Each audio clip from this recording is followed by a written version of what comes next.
How to build a hot rod, Top Gear America style. Performance or style? Yes, please. What is a hot rod? This a hotly debated topic at the Motor Trend offices. Even the editors at Hot Rod magazine don't completely agree. But, if we take the word of legendary hot rod editor, Gray Baskerville, a hot rod is any car that has been modified for performance and style, emphasis on the former. And so the Top Gear America hosts fancy themselves hot rodders. But are they? Quick history of hot rodding. The quintessential American contribution to the world of automotive culture is hot rodding.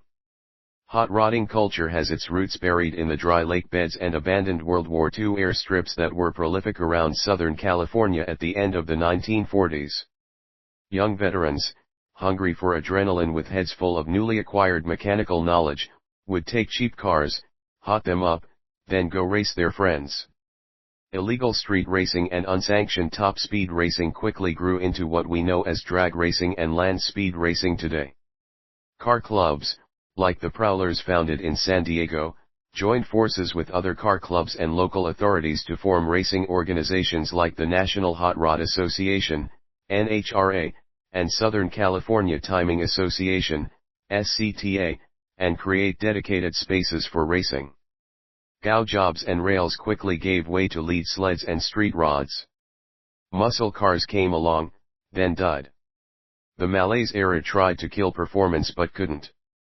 The 1980s gave us inexpensive turbocharging, the 90s reignited the horsepower wars, and, today, hot rodding has developed so many facets and subcultures it's become nearly impossible to tell what is or isn't a hot rod. One could argue country of origin, time period of manufacture, engine and drivetrain configuration, aftermarket modifications or factory stock performance. The debate will never end. Current editor-in-chief of Hot Rod, John McGann, agrees with his predecessor. A hot rod is a car that has been modified for performance and style, and that definition suits us just fine. How to build a hot rod? You'll hear it a lot in the hot rodding world: built, not bought. That's what the producers have challenged Dax, Jethro, and Rob with, finding and building their own hot rods for only $5,000.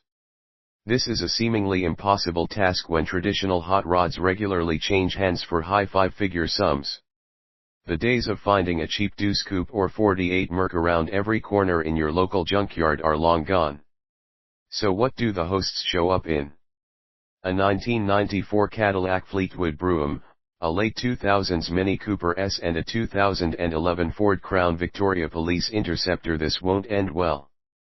By the 1990s, Cadillac had become the poster figure, "Child just doesn't fit here," of retirement-age luxury transportation. How could this extra luxurious, that's the Brougham package, land yacht be a hot rod? Same for the Mini. It's British, it's front-wheel drive, and it's British. At least Rob showed some sense and brought something with a rowdy V8 and solid, limited-slip rear axle. But a beast lurks under the hood of Dax's Cadillac in the form of a Corvette-derived LT1 V8 that is also connected to a solid rear axle capable of frying both tires. Between the body armor and antennas on the Crown Vic and all the sound deadening and cushion in the Caddy, the two V8-powered Americans are pretty evenly matched. We can't count out Jethro and the Mini either, because, there will be racing. Since their first release in 1959, the Mini Cooper, Austin Mini, back then, has been a giant killer, regularly winning against more powerful cars in the British Touring Car Championship. To the British, the Mini is a hot rod. Plus, this S model comes supercharged from the factory. It might not be American, but we have to appreciate the tenacity Jethro is showing. Just getting the car isn't enough. A hot rodder modifies their ride with performance in mind, but also with an eye toward style.